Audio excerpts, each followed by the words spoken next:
So we're going to kick it off, and some people will trickle in, and I'll just tell them to be a little bit quiet as they come in. Thanks for waiting, everybody. So again, this is the Mental Health and the LGBTQ Plus Community panel. Hope you're enjoying your evening. Just a general reminder that while we cannot always guarantee a safe space, we can guarantee a great space. So come with intention, be kind to yourselves, take care of yourselves, take care of one another. This is a place to connect, to learn, to actively listen. We have a wonderful, wonderful, insightful group of panelists for you this evening. The next panel will be at 7 o'clock, which is the importance of lived experience, FYI. And we'll start out with some intros. So, moderating today will be Gaela Solo, she, her. Gaela Solo is an actor and playwright in NYC. She's also the Hotline Operations and Quality Assurance Manager for Trans-Lifeline, which is a nationwide organization that provides hotline peer support and material resources for trans people by trans people. As an outspoken Latina transgender woman, Gaela strives to make her direct service and her acting work serve her community. A native of Southern California, Gaela has made New York City her home for the past 7 years. Please give her a round of applause and give her a warm welcome.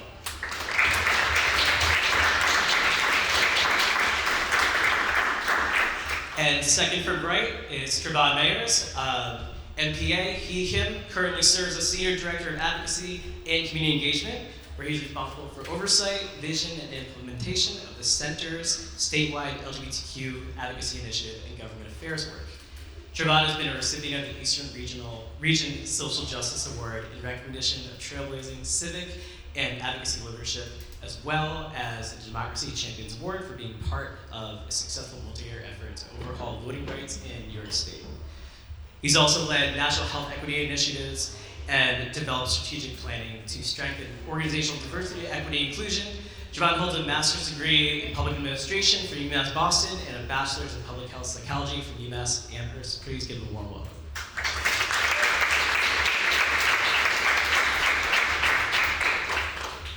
Lindsay Motolla. Lindsay Motolla, they, them, is a licensed master social worker in New York State with significant professional and personal experience within the LGBTQ plus community. They work at the Brooklyn Community Pride Center, right here in Brooklyn, where they provide support to community through mental health services, resource navigation, and program planning and development. Prior to joining Brooklyn Community Pride Center, Lindsay worked for several years as a clinician at the Anti-Violence Project, an organization supporting LGBTQ plus survivors of violence through counseling, advocacy, and Christline hotline support. Please give them a warm welcome.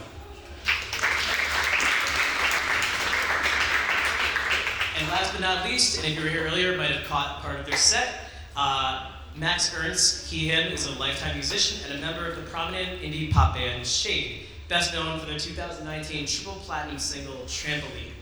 Born and raised in the DC area, he's been an outspoken supporter of the LGBTQ community there. Inspired by the bravery and resilience of close friends, the SHAED song Colorful explores intersectionality amid a stubbornly binary world.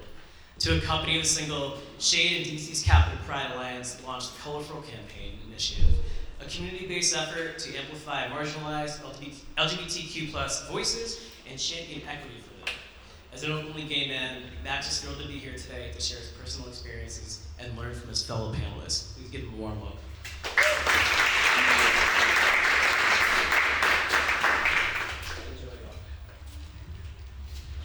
Thank you. Oh, beautiful. So there is the microphone test right there. Awesome.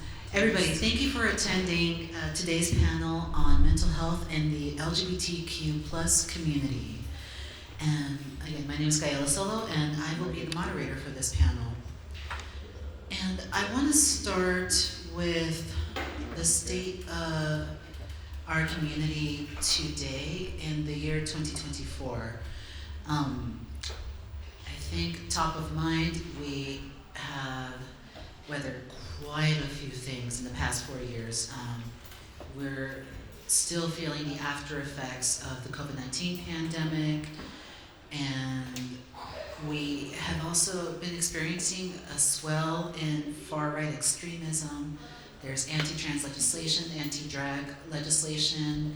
It can be, and I apologize for starting on a pretty heavy note, but this is just the current reality of where we are right now.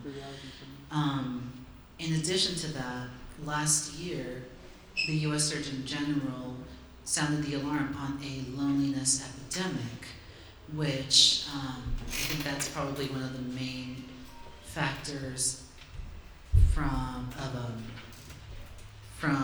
after the pandemic. So my first question to the panelists is, first of all, how are you doing today, this year, 2024, and where do you think we are as a community in this year?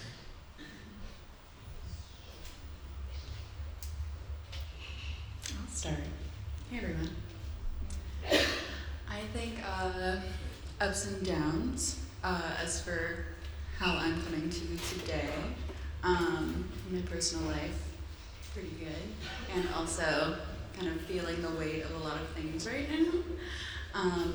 So yeah, I think as for many of us, ups and downs. As for the state of our community, I think especially like with the folks I work with, the folks I'm interacting with the most, I'm hearing similar things, you know. A lot of complicated feelings around like the upcoming election. A lot of concerns about the events happening across the world, and kind of together with whatever is going on in our social lives, feeling kind of like a call to action to advocate for ourselves and to advocate for one another. So yeah, it's kind of interesting how both of those things can exist at the same time. So that's kind of what's top of my mind today. Yeah, largely echoing that. I think I'm okay.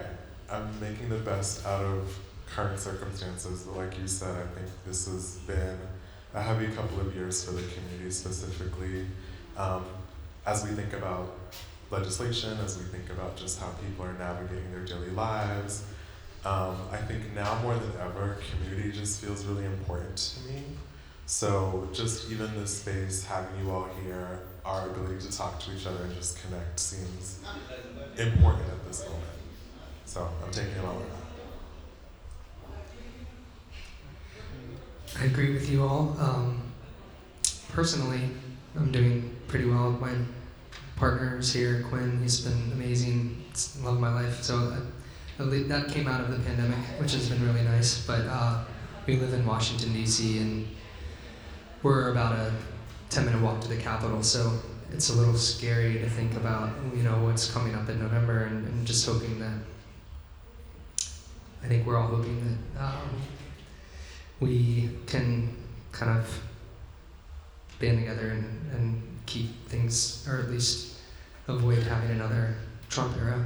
So we'll see how that turns out. But I agree with you, there's a lot of scary stuff happening right now, but I'm hoping that we can just band together and stay strong through it all. Thank y'all, and I appreciate that y'all are sharing your wins, because I acknowledge that I started on a pretty heavy tone, but there are always also positives that you should bring up and celebrate, rightfully so. If I may take just a second to toot my own horn, I've had, thankfully, a good couple of years, this year and last year. I've made strong headwinds in one of my careers, and it's been really great to see that transformation. So that's me celebrating a win. And last year, we spent part of this panel. I attended the panel here last year, and one of my favorite parts was in talking about the spaces that we want to create for ourselves, the spaces that we may not yet have or we yearn for. And I remember that conversation got very lively as we were talking about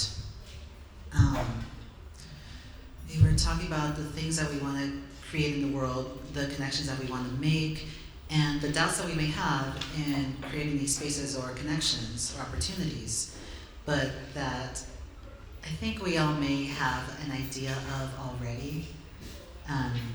So in that sense, we're not really alone, and we just need to speak it out and see who else says me too. So my next question is, what events or practices have you seen, experienced, or created that have worked to alleviate loneliness in our community? Like, what have you seen that works?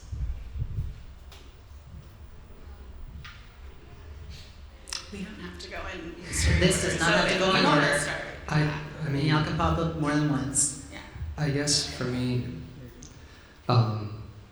before moving to DC 4 years ago, I was living out in the suburbs in Maryland, and I didn't really have a strong community, like LGBTQ plus community, and moving to the city and just kind of, I mean, kind of cliche, but I joined like a gay kickball team and a bocce league, and just tried to kind of put myself out there and join different groups and find friend groups that way, and it worked out really well for me. So I think the more that you can just try to put yourself out there, and that's kind of helped me make some really great friends and kind of feel more involved.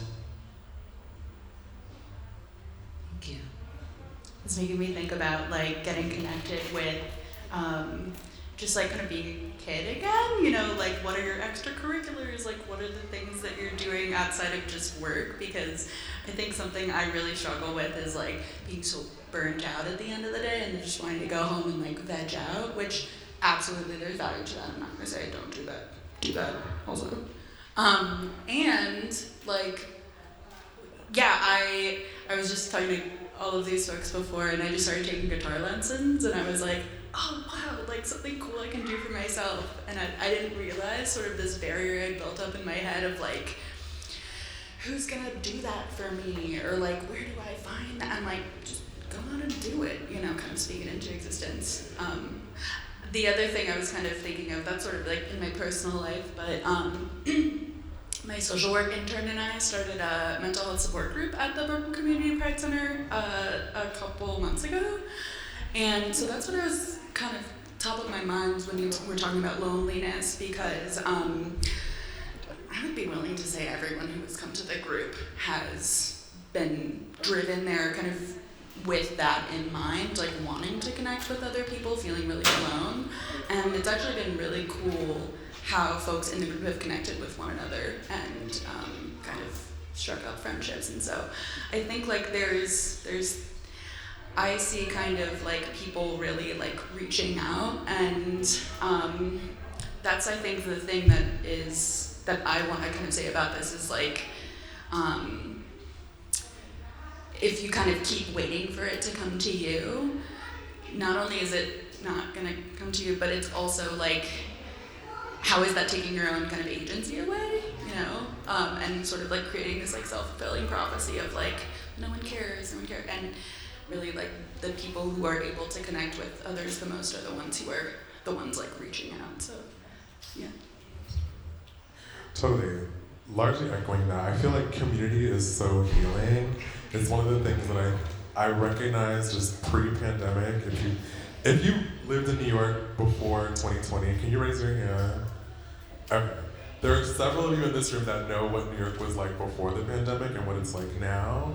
And just the transition from kind of like navigating in-person activity versus kind of being online, doom scrolling, all of those things I think can really be harmful if you kind of like overly engage. But I do appreciate that, you know, in New York there's so many opportunities to just like find people, connect with people offline as well as online. For me, I think that one of the things that, despite the fact that there is a loneliness epidemic and there's lots of data to show how disconnected people are nowadays, even though technology has allowed us to have more points of connection, people still feel more lonely than ever. I think that one of the good things that has come from just points of reference from the pandemic, like those moments of just like being kind of like stuck in the house and not having an option to go out and meet people, just felt like a sacred time of just like having a lot of time to process and like actually like go through your actual feelings, as opposed to what I think we can recognize differently now, which is like numbing yourself to kind of just like go by another day, not having enough time after work to kind of like just get a rest. So there were parts about just like being isolated in that way that I actually really appreciated in an awkward way.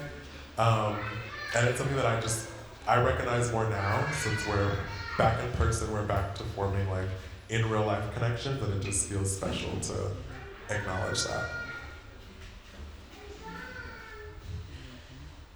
And just to jog y'all's mind while we're on this topic, like Lindsay said, with coming back to learning to play guitar, it could be as easy as identifying what you're already into and using that to find others who are into it.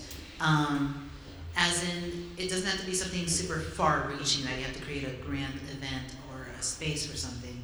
But with one or two people, you could jam, and that right there is a meaningful connection.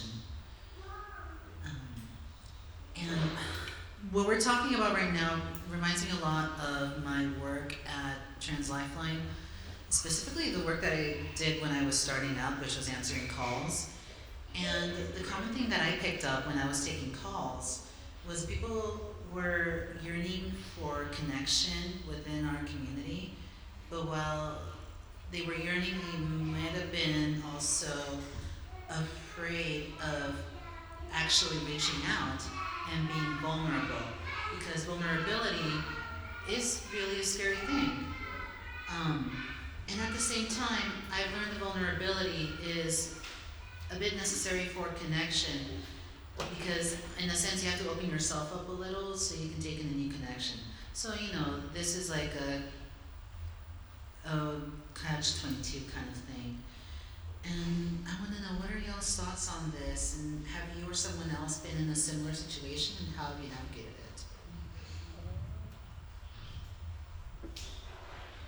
it? We all have been in a situation before. I think being vulnerable feels just authentic, and I've had to just come to accept that there's no way around it. So to your point, Gaela, there's no way around like vulnerability if what you're seeking is to make genuine, authentic connections. But sometimes like, you can kind of like create walls to even get to that point, because something painful might have happened, you might have not had a great experience, and so I'm trying to just center on like not closing myself off to being vulnerable.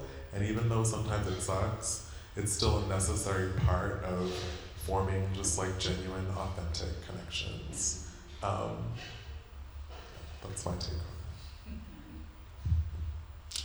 Yeah, vulnerability is, I agree with you, necessary for connection, and also I think like the biggest reason, or the biggest thing that holds people back, because people are really afraid of getting hurt, and people are really afraid of being rejected, and that's really a lot of what our like core wounds are about, is rejection, right? Like trying to be ourselves, trying to put ourselves out there, and people telling us that that's not okay. And so I guess my kind of general thoughts on this are, there are parts of all of us that are really trying, I think, to protect us and are telling us, like, no, don't.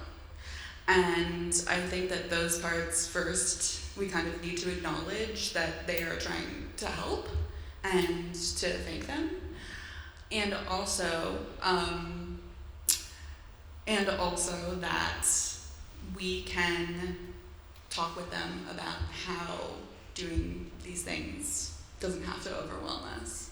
I'm thinking about even like last night, I had to send a text that I was really putting off, where I had to communicate something difficult to someone, and yeah, I was putting it off, avoidant.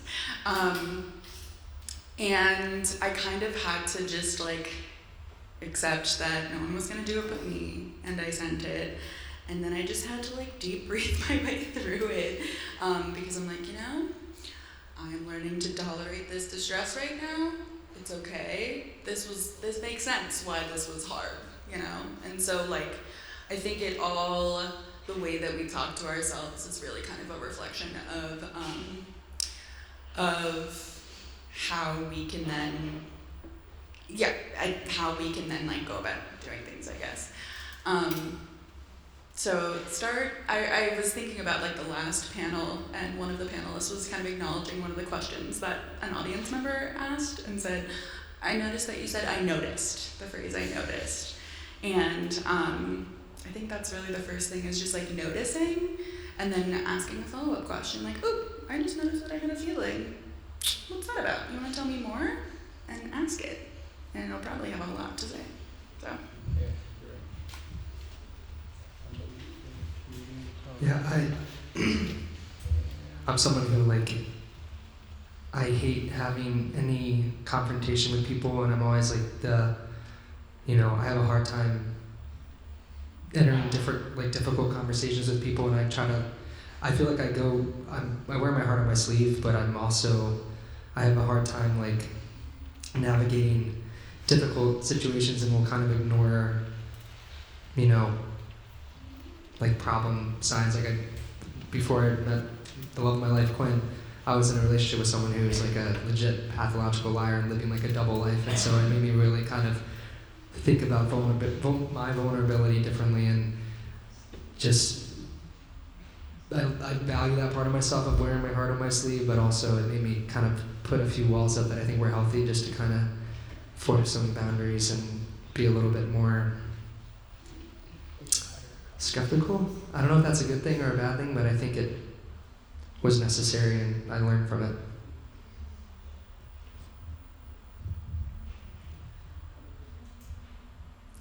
I'm tempted to ask what you mean by skeptical. I guess with people in general, I guess I realized that, at least with romantic partners, not really giving everything at the beginning and just being a little bit more cautious going into things, maybe. I think it's different with friends, where you can, maybe it's not, but I think, I don't know, I guess like more, just realizing that you can be as vulnerable as you want with people, and they're not always, sometimes people's intentions aren't as pure as you may think, I guess, and I don't know. I think in the last few years, I think it was helped me mature as a person and not just go into every relationship thinking that everyone was going to give the same amount to it and come at it with the same kind of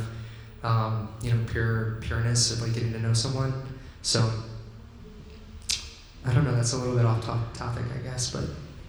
No, I have things I want to say to that. Yeah. Because in this kind of conversation about vulnerability, I'm glad that you brought up sort of like when you are building connections with people. I think especially romantic connections, they're really the closest in intensity that we have compared to, like parental stuff that we like had growing up, right? And so, they are really, I think, like valued in our culture. And so when we feel like a connection with someone, it's like, ooh, it can be like, I'm all in, let's U-Haul, like emotionally or literally, right? And I guess I'm not saying like that's necessarily a bad thing, but I'm hearing what you're saying about like kind of like asking some more questions about like, ooh, okay, like where is this coming from? Or kind of expanding on that too, like what about this person is really like bringing this out in me? And something I've been working on is just like as like contrived as it can feel sometimes, like when I'm meeting new people, especially like that I have a romantic interest in, just being like, can we check in about like how things are going right now? Because it's sort of, again, avoidant, right? Like leaning into like trying to not be avoidant is like, let's like, how are you feeling right now? Because we're kind of skirting around this big thing here, and it's actually very, very present on my mind. So like, let's have a conversation, and yeah.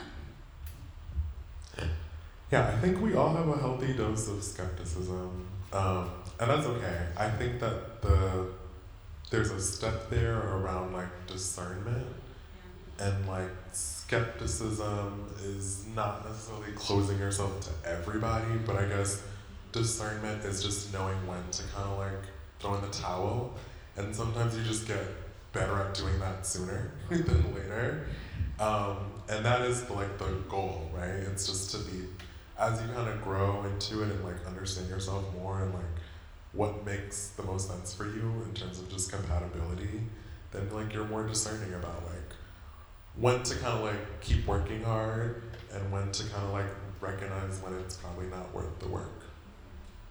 So, yeah. I have one final thought to that. I have so much to say about it. This was actually a really good little like thread we went down. I'm always getting served up new mental health information on, by the algo, and I think we all are, right? And Algorithms. the yes, Al, my friend,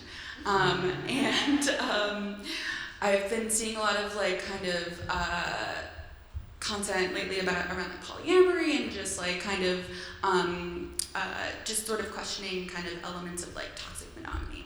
And I'm not gonna remember the content creator, so I'm so sorry to the content gods that I can't credit them right now. But the idea of like searching for connection versus searching for romance, like searching for like, what is the dynamic actually like with us? Do I actually like this person?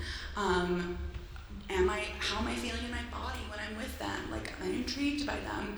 Versus like searching for someone to like fulfill this story that we have of like what a relationship is supposed to be like. So I've been working on, and I think also with my clients, just like, how am I storytelling around this relationship, whether it's romantic, whether it's friendship or whatever. I love that. It's dispelling a lot of the stories that I have in my head, I'll be honest. So thank you for that. Sorry.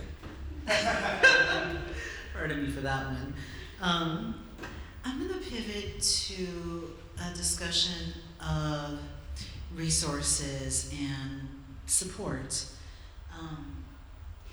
To this day, there's still an inadequate infrastructure of support and a lack of access to SHAED support for LGBTQ people, especially those who live across multiple intersections.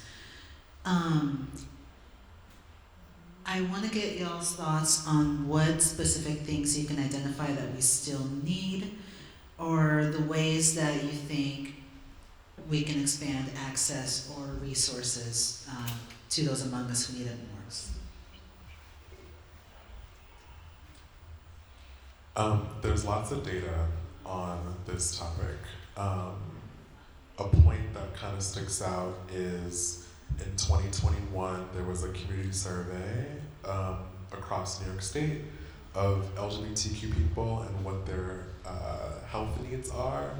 And overwhelmingly, 79% of respondents indicated that mental health challenges was a need, but even more so, just access to affirming providers. So if you're an LGBTQ person, especially if you live outside of New York City, being able to go anywhere in the state and see someone that actually like sees you in your full humanity is not something that a lot of folks have access to.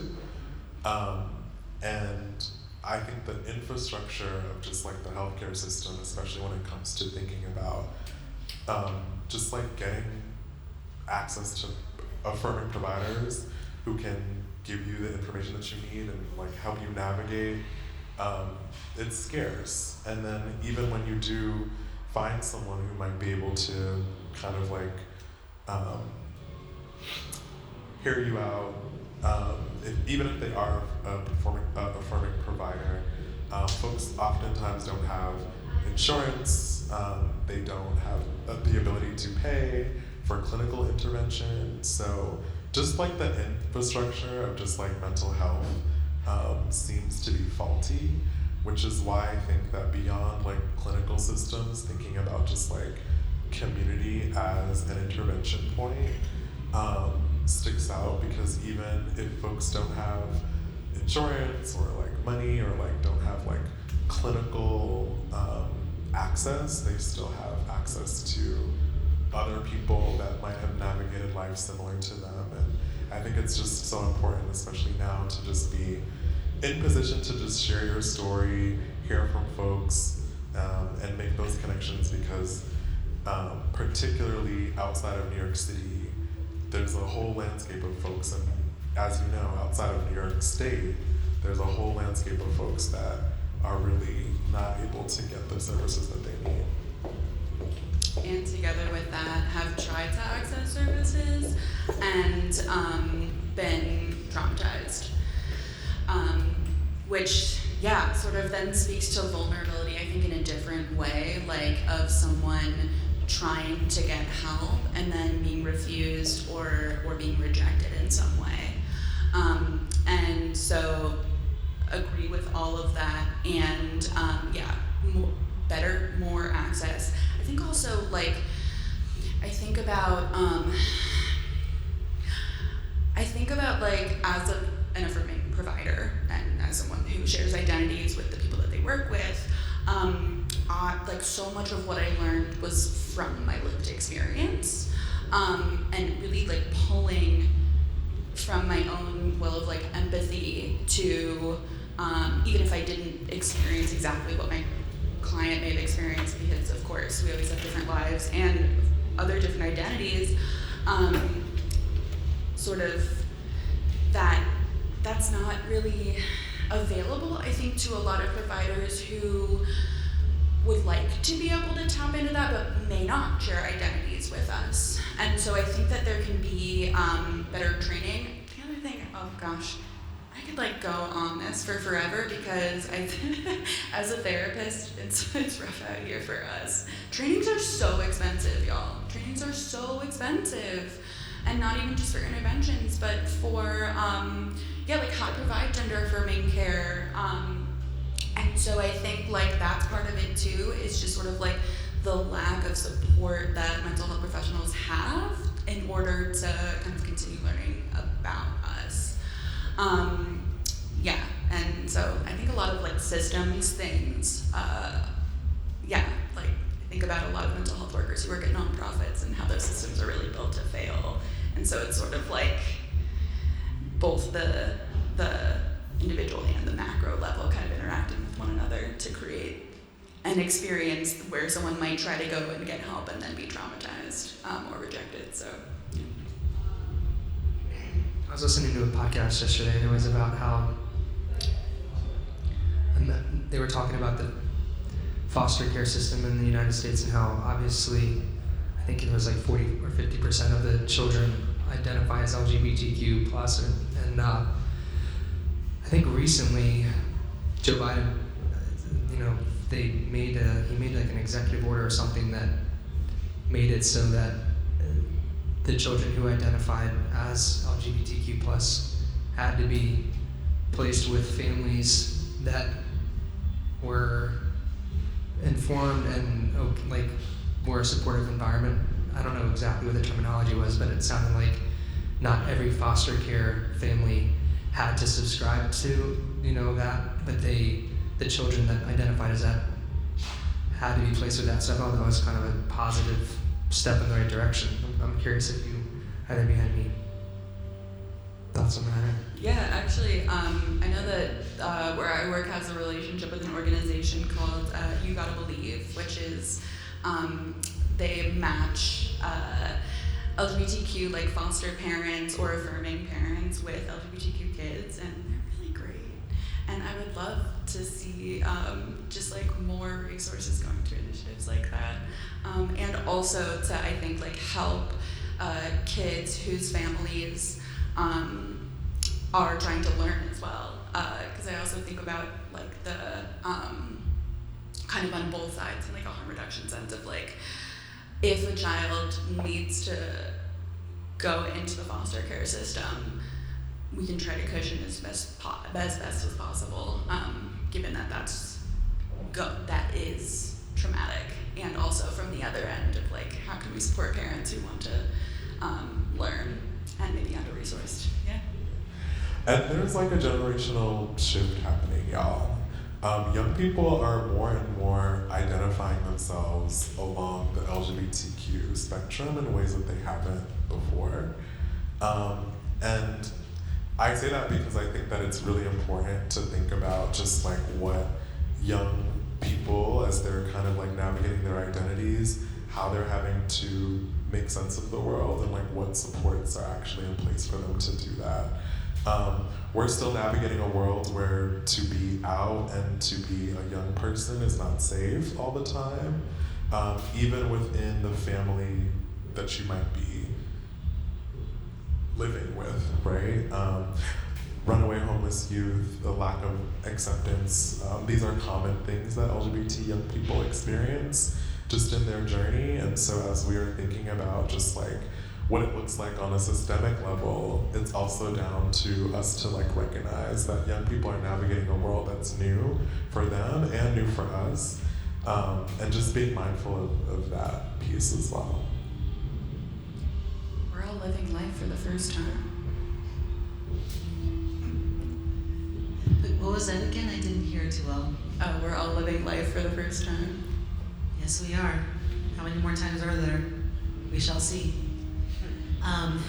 As we're wrapping up the panel portion of this meeting, I want to go to the topic of spirituality, because most of us in the community who have experience with spirituality or organized religion, and that can take the form of carrying religious trauma or loneliness from not being able to practice or worship as your full self. Or it also now takes the form of being able to worship as your full self, as more spaces have been opening for LGBTQ plus people to worship in all forms of denominations. As folks within our community, what are your unique spiritual needs, if any? And what else does our community at large need? And what do the religious and spiritual communities need to do to bridge that gap between them and us?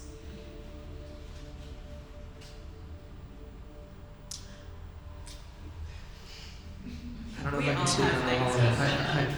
I'll touch on one aspect of that. Well, I was raised Catholic, went to an all-boys high school, graduated in 2008, and so, I mean, there were 800 people in my high school, and there wasn't one kid in all 4 years who was out as anything. So I was also, I didn't come out until college. So it was kind of hard to navigate that world, and I rejected religion for a long time, and it's still not a part of my spirituality. I think my spirituality comes more from just like, not to sound hippy-dippy, but just more like natural experiences and, going on amazing hikes and things. That's when I feel like the most connected. But since dating my partner, I heard a totally different perspective where for him, and he said I could speak on this, so I don't want to embarrass you, but his experience was very much the opposite, where his strongest connection to, just to like feeling like himself was in the church, in the Methodist church, where when he was in middle school, that was where he was bullied relentlessly, and when he would go to church, that was where he felt like he could actually be himself, and he felt like he had a community there. So recently, I've been entertaining the idea of maybe going to a Methodist mass just to kind of see what it would be like. And my mom's father was a Methodist minister, and he was marrying gay couples in the 60s and doing really amazing work. And so I feel like there's maybe something there that I want to explore. And just in the last month at the United Methodist Church, they got rid of a 40-year ban on, LGBT, I think the language was homosexual priest, but they lifted that ban, and so now priests can be, it's a step in the right direction. So gonna maybe explore checking out a Methodist mass in the near future. Yeah, so it's tricky because the church was one of the first places that I felt communal with other folks. It was one of the first places that my family introduced me, going to Sunday school, learning, how to be a good Christian, but also like how to like meet other people, like especially like Black churches are so community focused and so communal based that it's hard to reconcile the fact that it's also a place that inflicts a lot of trauma on folks, particularly if you are LGBTQ person. And I think that like for me as I've gotten older, I think that my relationship with spirituality just feels a lot more personal. I started doing things like waking up and meditating, and I'm just at this place now where I think that like God is bigger than religion, and just understanding our own like personal connections just seems a lot more holistic, and sort of just like seeing our full selves and just like having our own personal connection seems important. But it's not to discredit anyone's faith or anyone's beliefs, because I think that like everyone is on their own journey, everyone's on their own path. I think for me, it's just hard to reconcile sometimes religion with your identity and places where that might have been harmful. But knowing that the intention and sort of just like your own spiritual connection just feels a lot more personal for me these days. I super agree with that. I think like many of us, when I guess I kind of experienced it as a choice of like embracing myself, and it felt like I had to kind of like cut off that part of myself that had spiritual needs, and I think for a long time really neglected them, and rejected the need that I had for like a place to feel connected. Because I also grew up Catholic, so there's something of like, I felt connection with people when I would be in like this big, beautiful church or whatever, but I felt distant from everyone too. And so after doing a lot of reflection, especially over the past like year, 2 years, realizing that I experienced like, I don't love always tying this to work, but I think something that really drew me to being a therapist is how much I like really love humans and like think humans are so interesting, and like there's something really magical about like doing this thing together where you're like exploring something and it's like safe, and you're you just like have this like kind of like deep, it's like a deep spiritual connection to like feel the magic in the moment. And I think it was really like the clients that I was working with that got me to start thinking of like it as a spiritual thing. And so now I've kind of like expanded that then to, like kind of looking for an experience of the spiritual, like when I'm with people. Whether, I think also just like in this city, there's just so many people around that it's kind of like you walk down the street and sometimes you can feel really distant from people, and sometimes you can feel really close, even if you're like not talking to anyone. And so I've been kind of leaning into the like, oh wow, it's a beautiful day, there's so many people around, like wow, isn't life beautiful, and kind of like building and expanding upon that. And just like connection with my own body, I think too. As a trans person, I think for a long time I just kind of like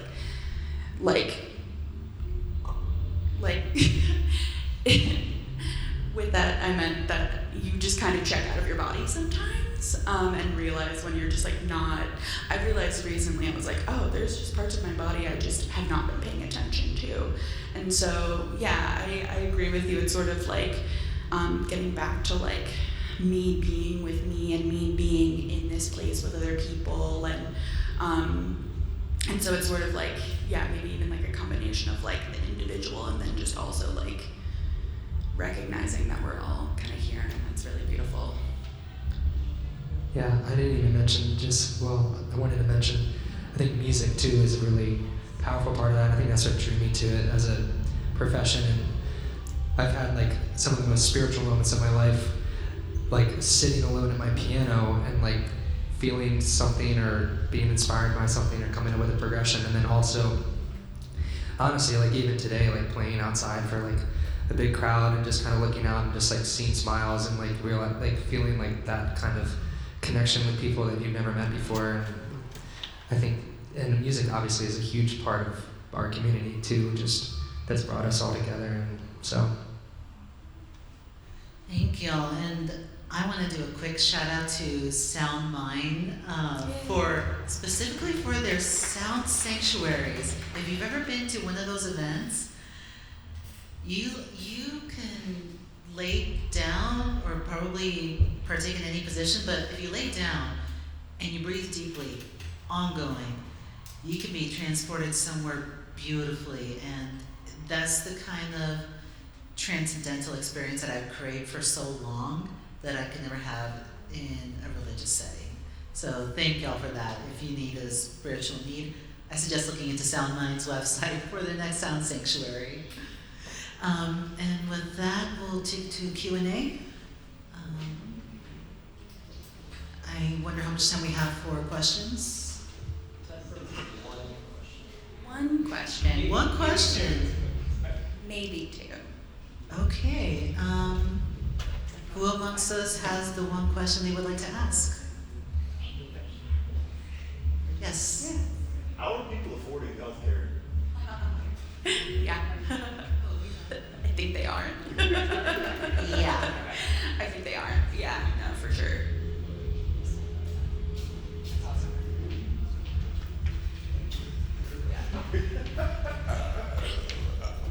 Listen, our healthcare system is fucked up. We all know that. Yeah, the funding that used to go into it isn't going there.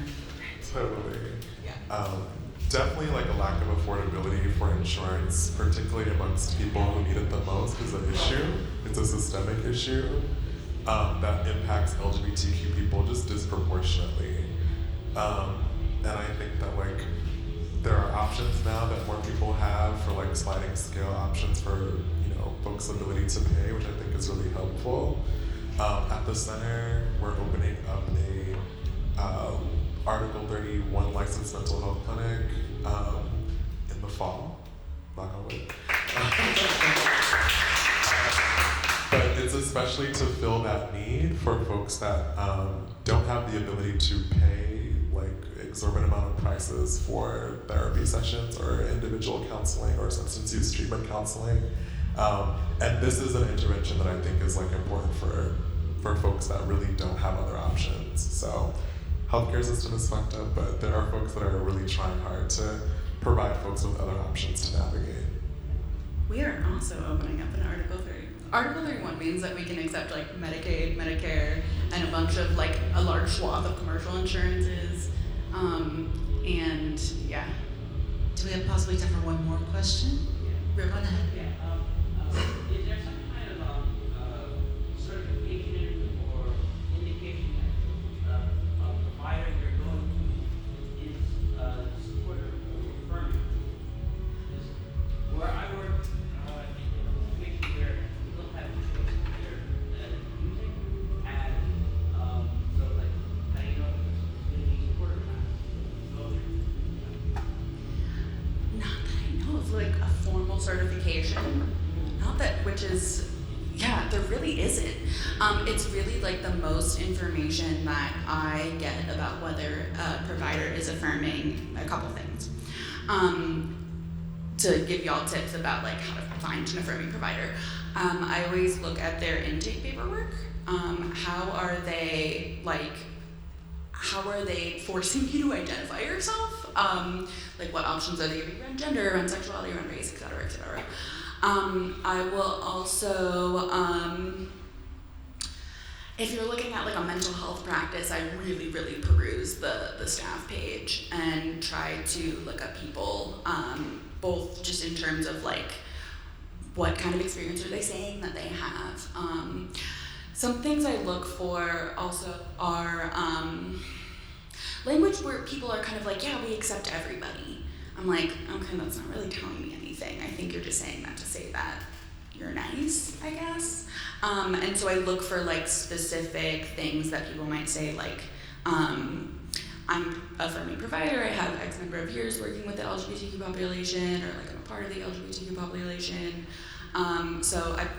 And I will also say, if anybody is ever looking for a therapist and is just feeling really lost, that's like actually a lot of what I do in my job, is helping people get connected with affirming providers. So reach out to us at Brooklyn Community Pride Center. I didn't bring my business cards with me, I'm sorry. But you can get in touch with me if you like email the website.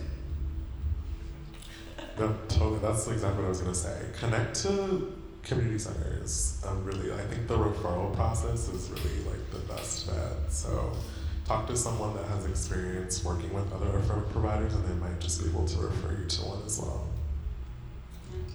Truly, smaller community health centers, the community clinics, LGBT centers, some of them tend to have in-house medical care as well.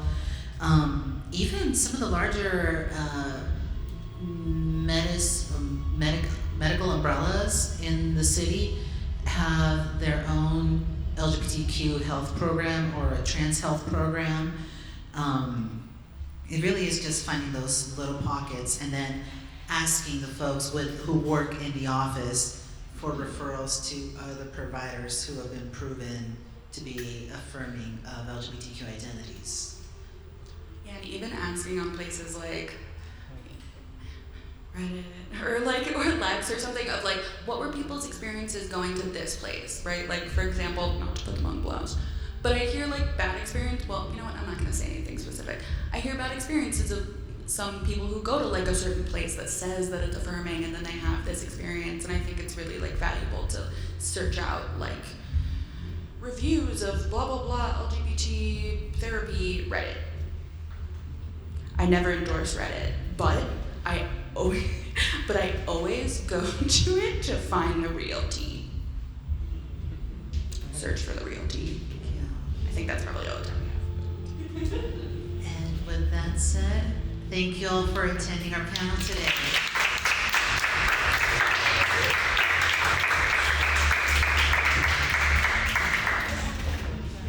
I'll be around, we'll be around, grab us if you